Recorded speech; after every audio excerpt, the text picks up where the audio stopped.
Good morning, everybody. We see continued good news when it comes to vaccinations. I'm going to go over some really great information today.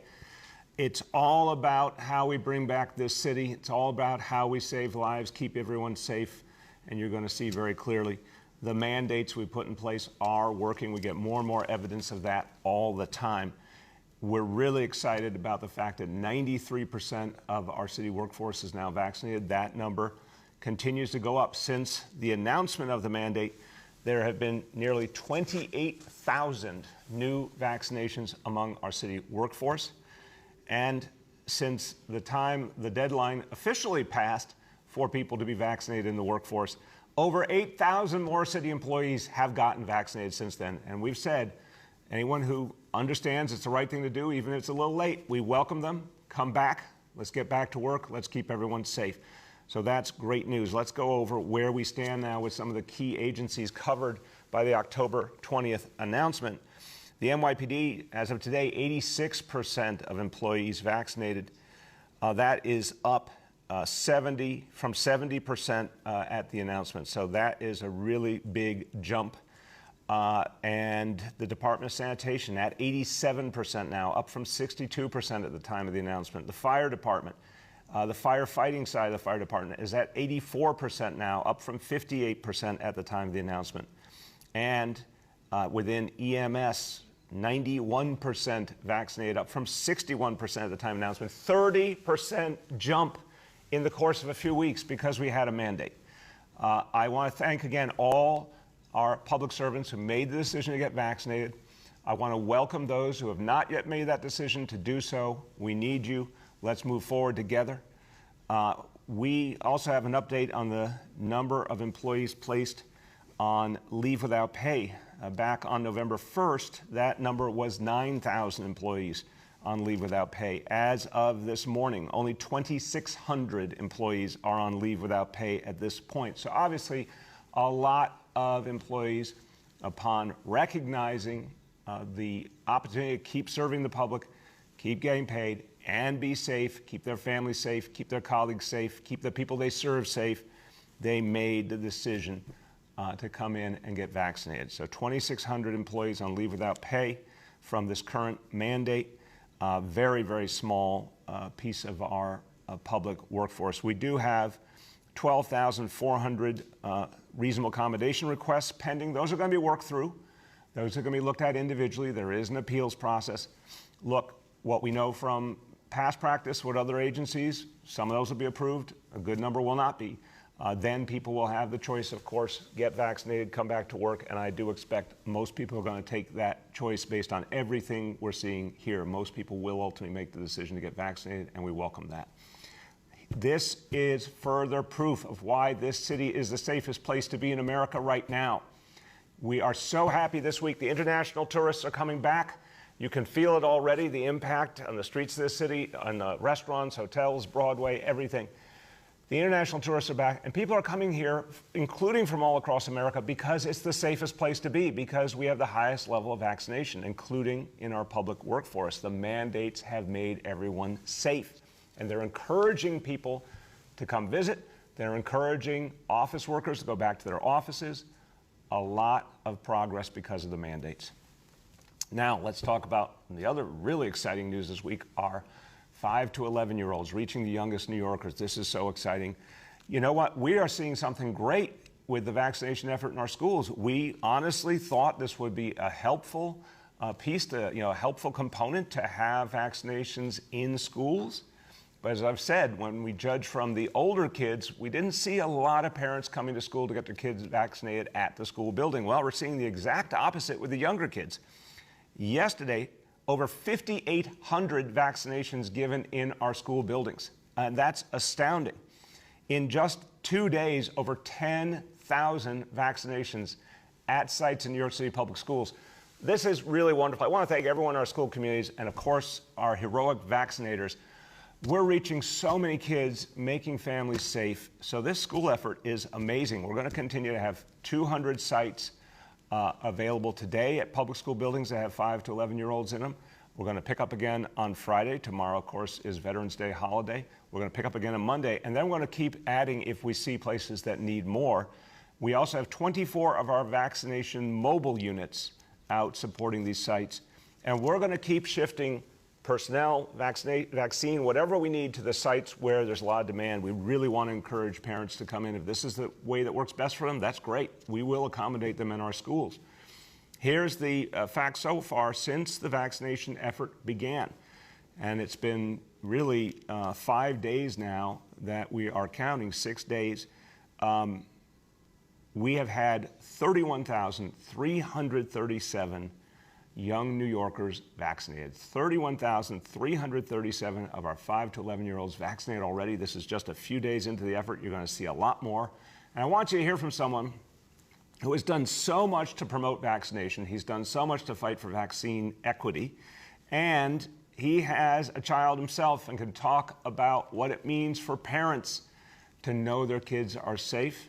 He always has something interesting to say. My pleasure to introduce the Borough President of Queens, Donovan Richards. Good morning, Mr. Mayor. How you doing? I'm feeling good. How are you? Where are you? Good. I am at the Elmhurst Education Campus this morning. We just wrapped up cutting new ribbon on a brand new playground for the kids here in Elmhurst. And as you know, Mr. Mayor, this community was hit very hard during the pandemic. But I guess it's fitting that I'm here at a school this morning cutting a ribbon and talking about vaccines. And, you know, obviously I'm the father of a 5-year-old, D3. And, you know, my wife and I have already discussed getting him vaccinated ASAP to ensure that he can be a part of a safe learning environment. And, you know, you sort of think about the challenges that many of our children had over the course of the last 2 years, being stuck in the house, being stuck doing remote learning. And we want our kids to be able to learn in a safe and conducive environment where they get the social and emotional support that they need.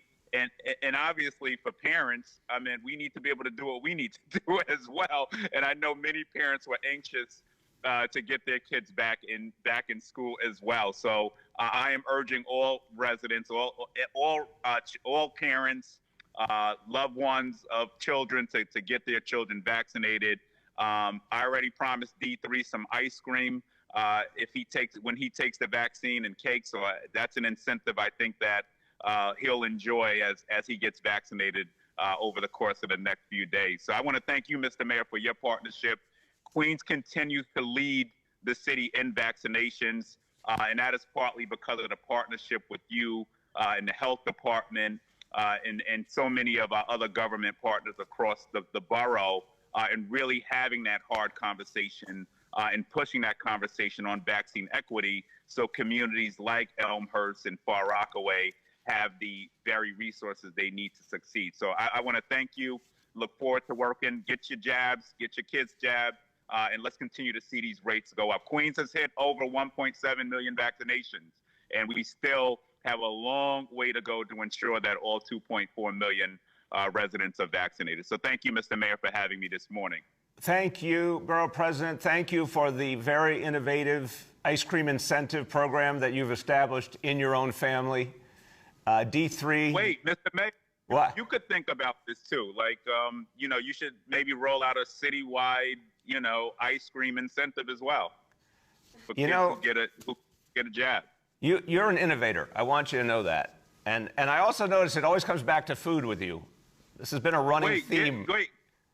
Get your shot and get an icy pop.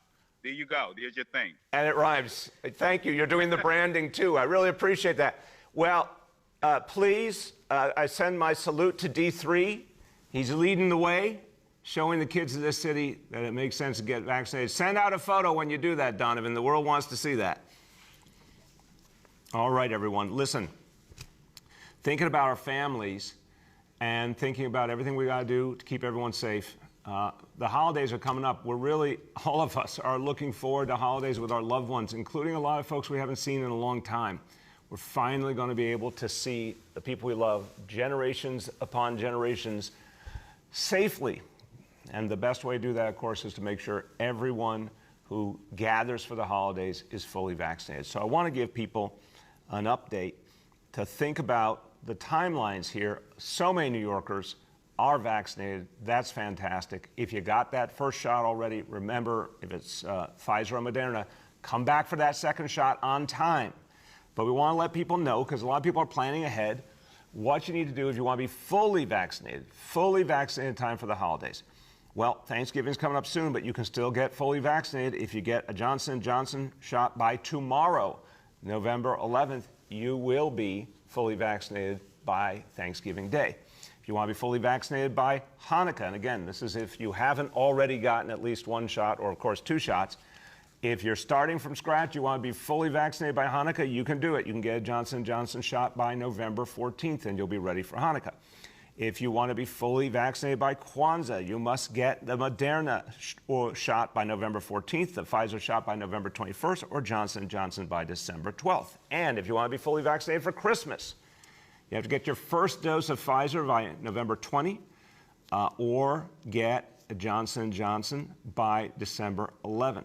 So there's time to make sure you are fully vaccinated. If you want to plan ahead, this is a great reason. Anyone who's still not vaccinated, this is a great reason to get it done. Go to nyc.gov/vaccine finder. It's all free. It's all easy. I want you to hear from someone who has been an extraordinary voice in the South Bronx, helping families to get what they deserve, to get the support they deserve, the services they need, has been a voice for making sure that people who need quality health care get it. She is the co-pastor of New Life Outreach International Church in the Bronx. My pleasure to introduce Pastor Elvia Cabrera. Good morning, Mayor. Thank you for having me on. I'm so excited, and I mean, I can go on and on and on how we are helping, and we wanted to participate in allowing our church, which is open doors to serve the community. And when we were approached about giving out the vaccine, I had no hesitation. I would say that our church is 99.999% vaccinated.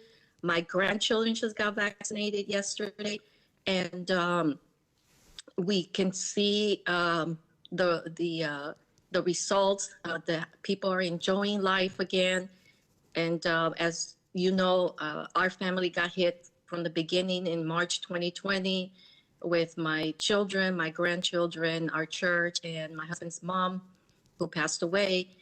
And advocating for the vaccine, it's very important to us.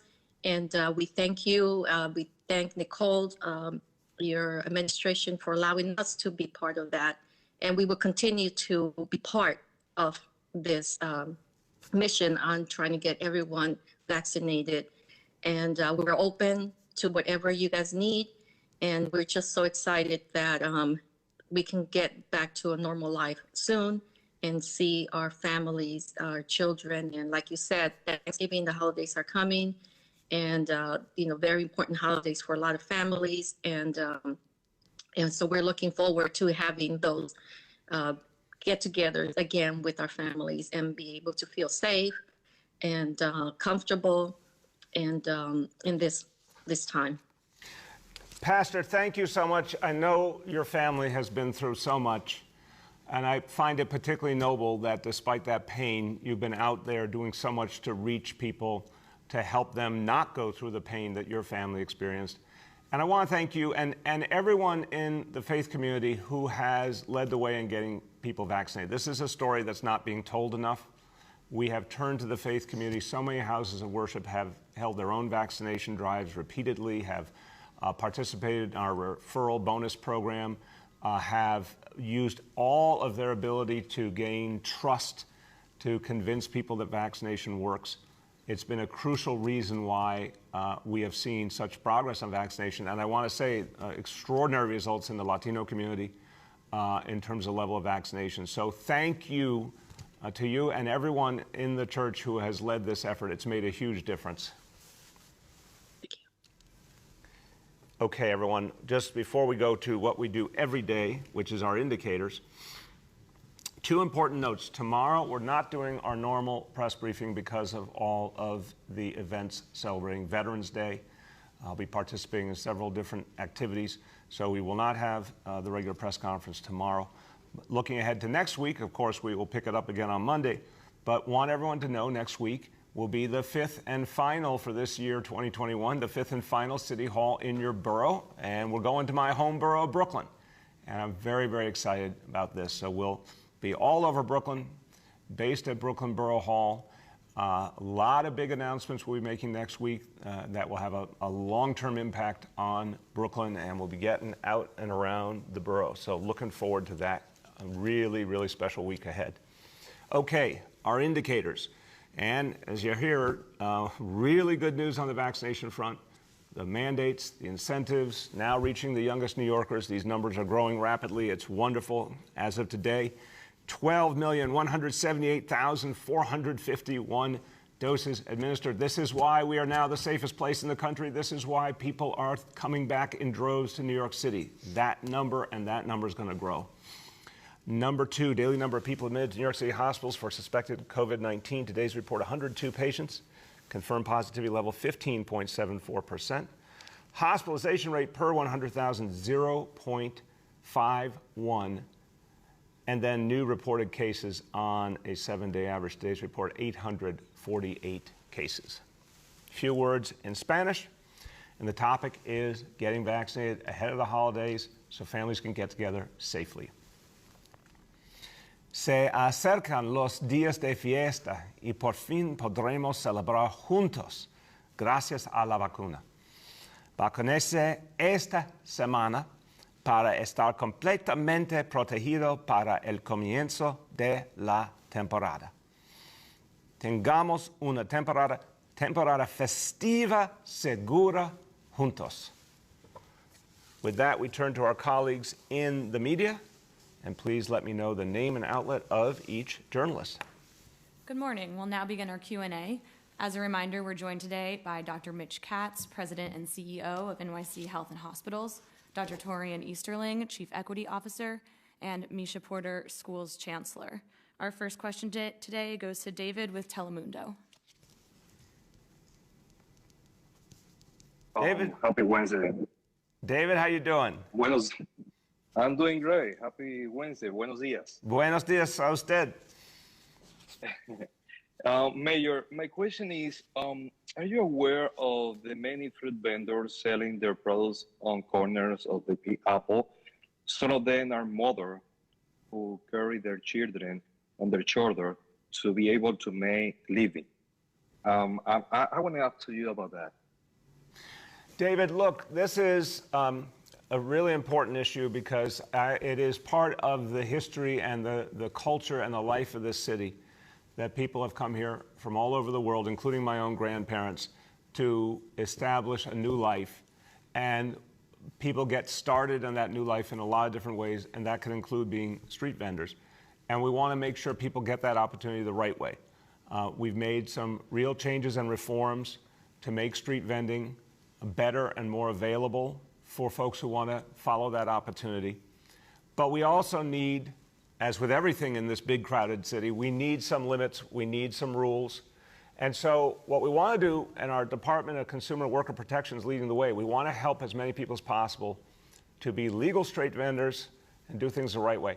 When they're not following the rules, what we tell people is we don't want to see any penalty for them, we just want to fix the situation. So my message is anyone who does not yet qualify to be a street vendor, please, when the authorities say to you, you can't vend in a certain place or you can't do it a certain way, please just follow that instruction. We don't want to see anyone penalized, but we do want to get as many people as possible on a pathway with street vending or any other kind of work. And remember, all the services we provide, job training, so many opportunities, we provide to people across the board. We, of course, provide to immigrant New Yorkers. We provide to folks who are not documented. We want to help people get started in this city. Go ahead, David. Yeah. Yes. Actually, also there is a concern because some of them are mothers with their children. Sometimes their life are in danger.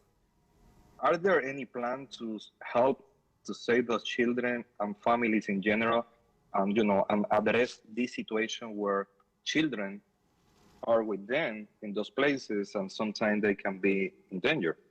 Yeah, we don't want to see any child ever in danger, David. We want to make sure that parents know we have so many good options for their kids during the day, obviously starting with 3-year-olds right in our public schools with 3K, pre-K open to all New York children, again, regardless of documentation status. But we also have so many childcare options that parents can access, including free options.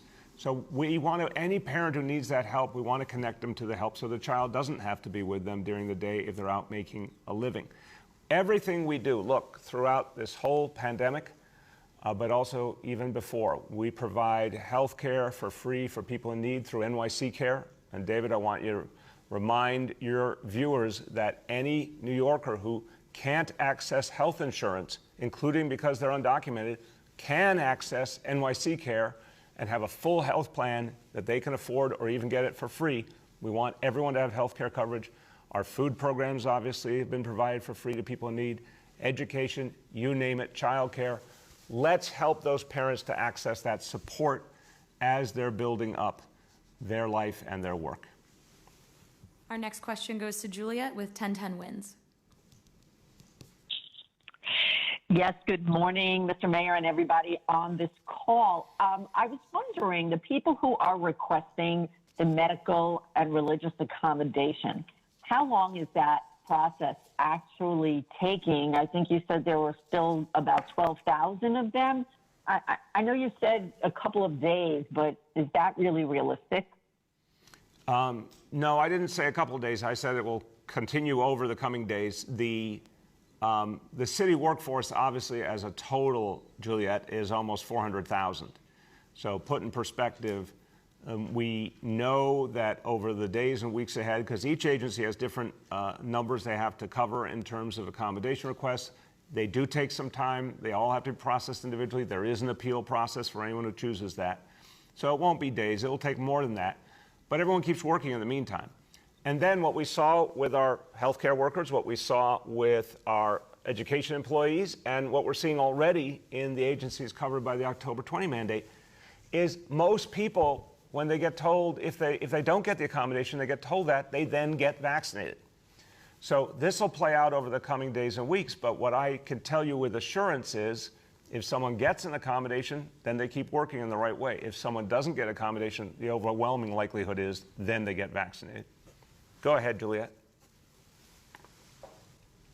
Okay, thank you. And I'm following up on Borough President Richard's suggestion. Will you be reaching out to an ice cream company for an incentive for the 5 and 11-year-olds, or I guess for anybody for that matter? I kind of like this ice cream plan. Now, I will remind you that kids qualify for the $100 incentive, which is even better than ice cream.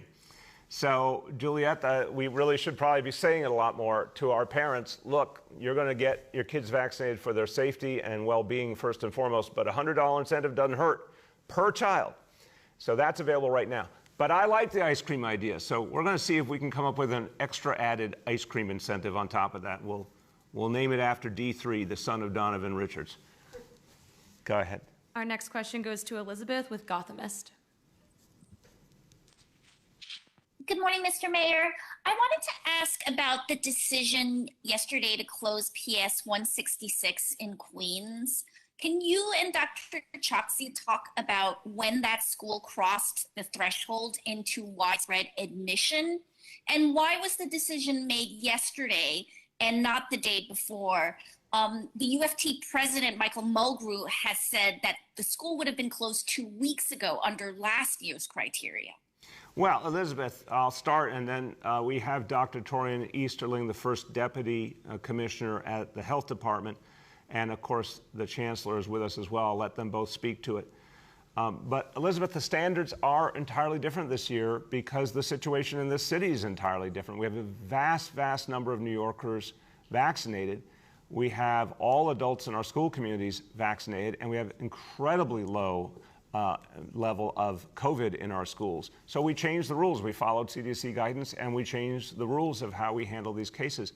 I believe this is now the second time we've had a full school closure. I think the fact that we've been up with schools September, October, November, and it's only been a couple of times is pretty amazing and speaks volumes to all the precautions that were taken to create a safe environment. Dr. Easterling, you want to start, and then we'll turn to the Chancellor? Thank you so much, sir. This is a really good question. And as the mayor had mentioned, we really have a gold standard as far as keeping our staff and our students safe. And we have all of our safety precautions in place. And not only that, we really are looking at all of the guidance that have already been put out, not only by the Centers for Disease Control and Prevention, but also other professional organizations that have been clear that, having vaccinated individuals really have changed the rules, and we do want to follow the science and data here. And so we've been really making sure that we get all of the information. And Commissioner Toffee has been clear that we work with our teachers, our staff, to understand all of the information as best as possible to make a sound decision. And we obviously work with our colleagues at the Department of Education. And so we certainly follow the rules here, and I think this is the ways in which we want to reassure parents that we are keeping our kids and our staff safe. Thank you. Chancellor, you want to add? Yeah, I'll just add that this is an example of our gold standard approach to health and safety. We started the investigation immediately. I'm super proud of how the school leadership and PS 166 and the Situation Room, I'm so proud of them for acting so quickly. As you said, this is our second closure. It is November 10th. And so that means we're doing something right. Amen. Go ahead, Elizabeth. Secondly, on the accommodation requests, we've made repeated requests to your office to have those requests broken down by agency. Would it be possible for us to finally get that today? Yeah, we'll get that to you. I assume that's something that's quickly available today or tomorrow, whatever the quickest we can do, but we'll make sure it's accurate. But of course, and the good news is that, again, we see those requests being acted on. There have been 400 that have been approved so far. Obviously, for folks not approved, we're seeing folks right away choosing to get vaccinated. That's why you've seen that leave without pay number go down. That's one of the reasons it's gone down so much. So we'll get you an update about how that breaks out. Our next question goes to Michael with the Daily News. Good morning, Mr. Mayor. Morning, Michael. How are you? I'm doing okay today. I wanted to ask you about, and I know you had some questions on this debt to Kramer-Levin. Because it remains unpaid, Councilman Kalo said yesterday it should be viewed as a gift or, in his words, a bribe. And, those are pretty strong words. I wanted to see if you'd like to respond to that and give us your feeling on it. Yeah, I mean, that's absolutely inappropriate of him. I haven't seen his full comments, so I won't go any further than that. He's wrong, inappropriate, unfair. It's a debt. I'm going to pay it. We all have debts. It's part of life for so many of us. I'm going to pay it. The topic at hand is what's the right thing to do for New York City, and that's how I make my decisions. Go ahead, Michael. Thanks, Mr. Mayor. The follow-up to that I want to ask you is there a payment plan in place here? I'd asked this to the press office yesterday and didn't hear back. I mean, and if there is a payment plan, what's the plan moving forward? We really, in the scheme of things, only very recently got the final rules on how to go about appropriately putting together the resources. It's going to take time. There's no question about it, but it will get done. Not yet, not today, but it will get done. Our next question goes to Aaron with Politico. Mr. Mayor, I'm just going to follow up on that question about the legal bills. Is there a reason you haven't made any payments to it? I understand that it's a lot of money and you don't have $300,000, just offhand, but are you on principle not feeling that you should have to pay any of that yourself personally out of pocket, and that it should only be coming from donors? Or, are you going to try to chip away just with, the money that you're making in your salary at actually paying this debt off? It's a debt, Aaron, that I intend to pay. Realistically, I don't, I hope you know enough about me by now to say I do not have a lot of extra resources kicking around. I'm not like my predecessor, so I would have to raise the money, but I will over time, and I will pay it off. Go ahead, Aaron. Okay, thanks. And then I'll go back to the vaccine mandate. So you said 400 of the accommodations have been granted. So have any of them been denied at this point? And then when folks are granted the accommodations, I believe if I remember correctly, for teachers, if they got an accommodation, they weren't put in the classroom, they were put in some other assignments. So are folks going to be able to continue to do their regular jobs unvaccinated if they get the accommodation, or are you going to have to move them to some other status? It obviously depends on the specific situation, Aaron. The schools were very different because we were so insistently trying to make sure, because of the many, many concerns of parents, that we had a very, very consistent approach to schools. And that's why we handled that the way we did. We had to show parents that everyone could come back safely. In other lines of work, there's different situations, different realities. So some people will be able to continue the exact work they're doing. Some people will have a different kind of work. We'll get you details on that. But I want to emphasize the accommodation process. It does take some time. The ones that are obviously at 100% qualify, those are some of the ones that will get done first. The ones where it does not necessarily look like someone qualifies, again, people have an opportunity. Employees can give more information. They can go through an appeal. Those will take longer. But we'll keep moving on this.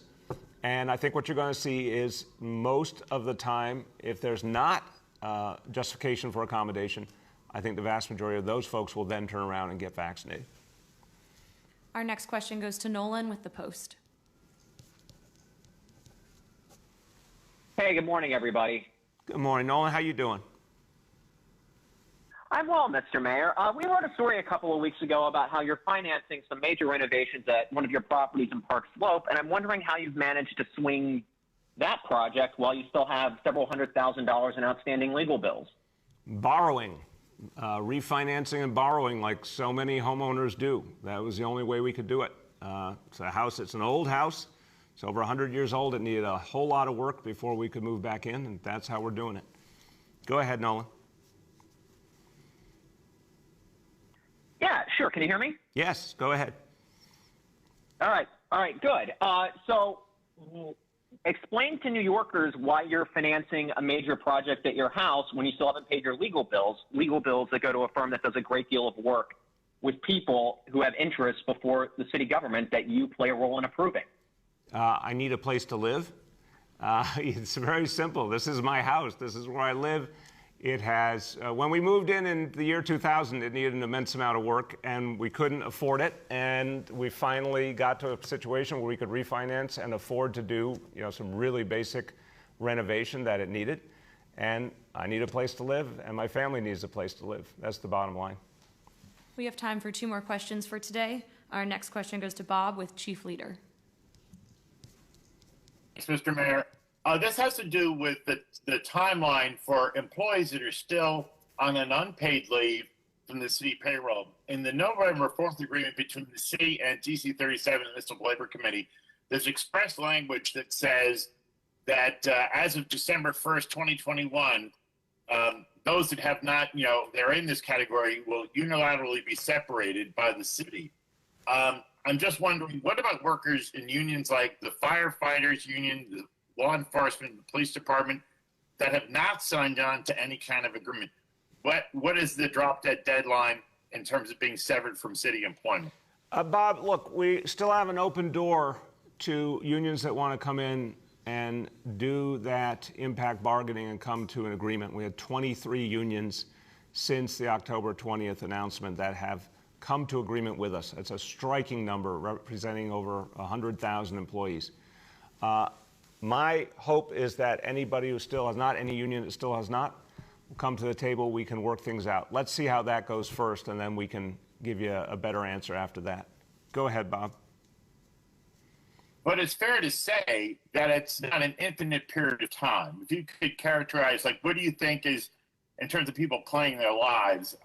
The fire unions I've spoken with have been communicating to members that if they're expecting some last-minute reprieve, it's not going to come.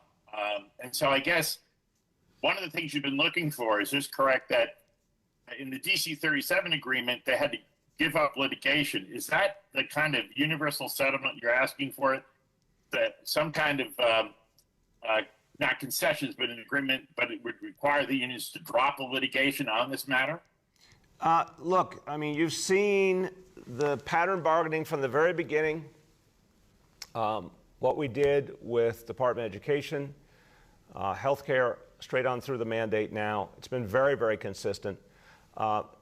Best of my understanding, unions across the board have pretty much agreed to the original concept put together in the pattern bargaining with the UFT. So that model, sometimes with minor variations, has been very, very successful for everyone involved. And it stipulates how to handle a situation for each kind of employee and the choices they make. So again, I think that's what's found to be that's been the consensus with so many unions of the way to handle it. Our last question for today goes to Ruvain with Hamodia. Good morning, Mr. Mayor. Good morning, Ruvain. How you doing? Good. How are you? Good. Good. So wanted to ask you about the ongoing issue with Unilever and Ben & Jerry's. In the past, you said you stopped short of calling for divestment, saying that you were hoping for a positive outcome without divestment. At this point, it seems clear that Unilever is not going to force Ben & Jerry's to change their mind. They sent a letter to New York State when DiNapoli asked for it, saying as much. So it seems clear that there's not going to be a positive outcome. Otherwise, if you look at positive outcome, meaning not to boycott the Israel. So my question is now, are you moving toward calling for divestment, or do you still think that's not a good idea? I think there's a solution still possible that would be better and ideal. If there's no willingness on Unilever's part, then that's a different discussion. So this is what I'd say simply. I've looked at their statement. They have condemned BDS. That's crucial to me. I oppose BDS across the board. And I think we have to be very clear about the dangers of the BDS movement, the fact that it undermines the possibilities of peace for Israelis and Palestinians. Anyone who wants to see a peace process actually work should oppose BDS. Anyone who believes in the state of Israel and its historic place in the world should oppose BDS. I oppose BDS. Unilever says they oppose BDS. That's good. Now, what I would say before divestment is they should get one more chance to put their money where their mouth is and announce investments they will make for Israelis and Palestinians to help move forward the peace process, which really will have a huge economic component. If we're going to have peace, it will be, I think, largely through addressing a lot of the underlying economic challenges for everyone in the area. And international companies investing more in Israel is part of the answer. If they make that kind of commitment, I'd be very receptive. If they refuse, then divestment becomes a much more necessary option.